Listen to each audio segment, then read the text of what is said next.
سنا؟ رسول اللہ کہتے ہیں میں نے جبریل سے سنا. کیا سنا؟ جبریل کیا کہتے ہیں؟ قال قلبت مشارق الارض ومغاربها.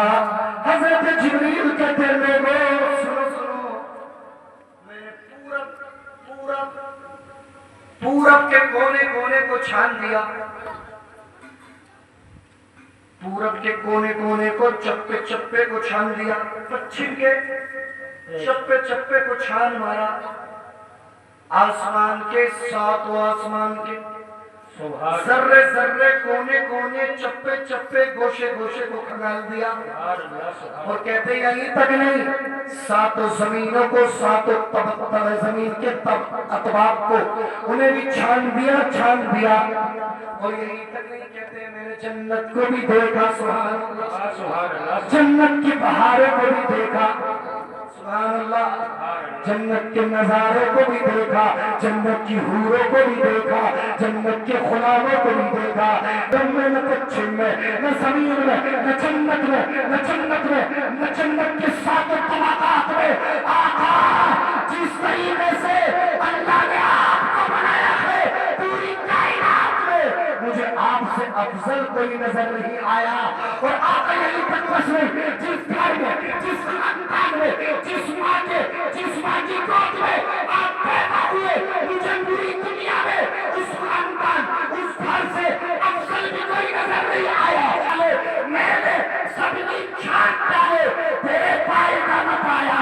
تجھے یک میں یک بنایا, تجھے یک میں یک بنایا. نعرہ تکبیر, نعرہ تکبیر, نعرہ رسالت, نعرہ رسالت, نعرہ رسالت, نعرہ رسالت. کہتے ایک بار 12 ربیع الاول کے موقع پہ نا میں مکے میں تھا. مکے میں یہ آج کے طریقہ دہن کہہ رہے ہیں کہ نبی کا میلاد نہیں منانا چاہیے. الحمدللہ رات میرا یہ ٹاپک تھا ثبوت عید میلاد النبی جسپور کے پاس پونڈا چوراہے پہ, تو میں نے وہاں بہت ساری دلیلیں پیش کی تھی, ہے نا. آپ کے سامنے ایک دو باتیں ذکر کرتا ہوں. حضرت شاہ ولی اللہ محمد دہلوی کہتے کہ میں مکے میں تھا, لوگوں نے اپنے اپنے گھروں میں اور جہاں حضور پیدا ہوئے جس گھر میں وہاں میلاد کی محفل کو سجا دیا تھا. سبحان اللہ. کہتے ہیں میں بھی حضور کے میلاد کی محفل میں شریک ہوا. جب شریک ہوا تو اللہ نے میرے سر کی آنکھوں کے ساتھ ساتھ میرے دل کی آنکھوں کو بھی کھول دیا. اور جب دل کی آنکھوں کو کھولا تو کہتے ہیں جہاں پہ میلاد ہو رہا تھا وہاں سے لے کے آسمان تک میں نے دیکھا کہ اللہ کے فرشتے بھی میلاد کی محفل میں شرکت کے لیے تشریف لا رہے تھے.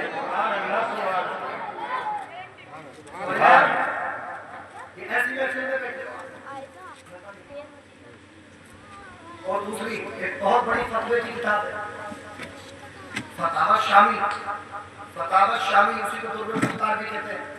ہر دارالفتہ چاہے اپنا ہو چاہے ان کا اس میں رکھی ہوئی ہے. اس کے مصنف حضرت علامہ ابن عابدین شامی, بہت بڑے عالم, آج بھی ان کا فتویٰ چلتا ہے. انہوں نے کتاب کی شرح لکھی. علامہ ابن حجر اسقلانی کی کتاب ہے المولد, اس کا مطلب ہے میراث شریف. سبحان اللہ. کون لکھا ہے؟ اپنے وقت کے محدث جنہیں جاگتے جاگتے رسول اللہ کا دیدار ہوتا تھا. المولد